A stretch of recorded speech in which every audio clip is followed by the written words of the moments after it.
Pasar Badung pertama kali dibuka pada tahun 1906 saat masa pemerintahan kolonial Belanda. Pasar ini dibangun tidak jauh dari Tukat Badung, Sungai Badung, yang kemudian menjadi asal penamaannya. Sejak awal berdirinya, pasar ini telah menjadi pusat ekonomi utama di Denpasar, menghubungkan para pedagang dari berbagai wilayah Bali untuk memperdagangkan hasil bumi, kerajinan tangan, tekstil, dan kebutuhan pokok. Pada masa itu, Pasar Badung menjadi bagian dari denyut nadi kota Denpasar yang masih berkembang. Pasar ini juga turut membentuk identitas kota sebagai pusat perdagangan yang dinamis dan inklusif.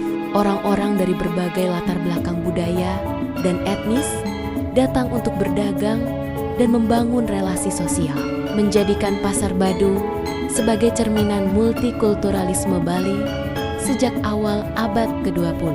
Perjalanan dan perkembangan. Seiring berjalannya waktu, Pasar Badung mengalami berbagai perubahan signifikan, baik dari sisi fisik maupun fungsinya. Bangunan pasar sempat mengalami perluasan dan pembenahan besar pada tahun 1980-an agar mampu menampung lebih banyak pedagang dan pengunjung. Namun, pada tahun 2016, tragedi besar melanda. Kebakaran hebat meluluhlantakkan sebagian besar bangunan Pasar Badung, meninggalkan luka bagi banyak pedagang yang menggantungkan hidupnya di sana. Meski begitu, semangat masyarakat Denpasar untuk bangkit tidak pernah padam.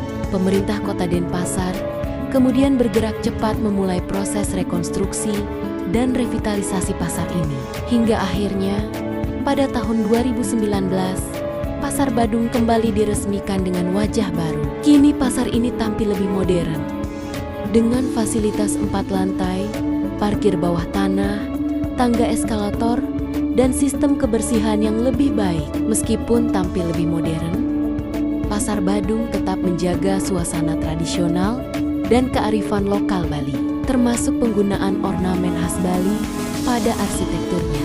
Fungsi sosial dan budaya. Lebih dari sekadar tempat jual beli, Pasar Badung merupakan ruang sosial di mana masyarakat Bali berinteraksi.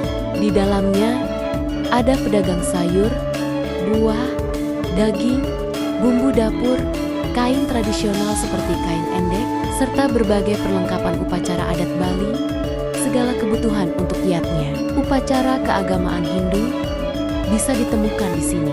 Pasar ini juga menjadi salah satu destinasi favorit wisatawan domestik maupun mancanegara yang ingin melihat langsung denyut kehidupan masyarakat lokal Bali, sekaligus belajar tentang budaya pasar tradisional yang masih hidup di tengah kota modern.